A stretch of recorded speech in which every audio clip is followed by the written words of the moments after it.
आओ देखो 3 साल पहले हर चैनल पर तज्जिया निगारों से पाकिस्तान का दिवालिया सुनने वालों, पाकिस्तान दुनिया में तन्हा रह गया है सुनने वालों।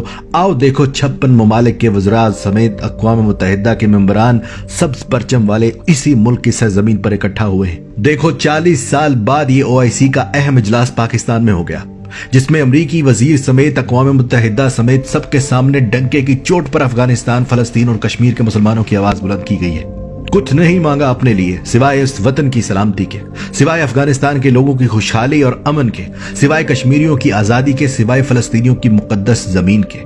आओ देखो ग्रीन पासपोर्ट को इज्जत कैसे दिलाई, पर कैसे समझोगे? वो कैसे समझ सकते हैं जो खुद अपना पासपोर्ट भी दौलत पर कुर्बान करके बच्चों समेत, समधी समेत, भतीजों समेत, भांजों समेत लंदन बैठे हो। दाल रोटी ही औकात बना दी तुम्हारी, उससे आगे निकलने की सोच छीन ली तुमसे।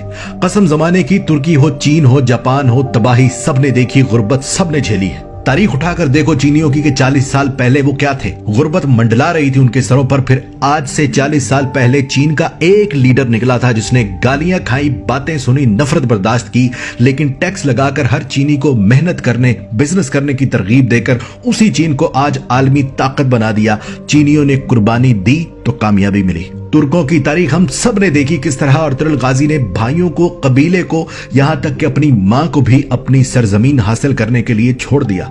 ना जान की परवाह की, ना माल की, जब तक अपनी सरजमीन को गद्दारों से पाक न कर लिया।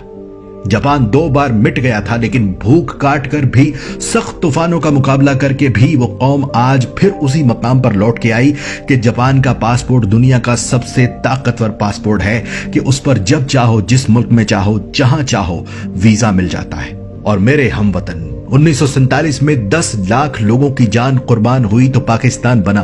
तब से लेकर आज तक इस कौम को ऐसा कोई लीडर नसीब ना हुआ जो इसे तरक्की याफ्ता बना था। जो भी आया उसने पेट भर कर खाया और बचा खुचा बाहर ले गया। और जब ये मुल्क अरबों डॉलर का मकरूज हो गया, तब ये शख्स इमरान खान वजीर आजम बना।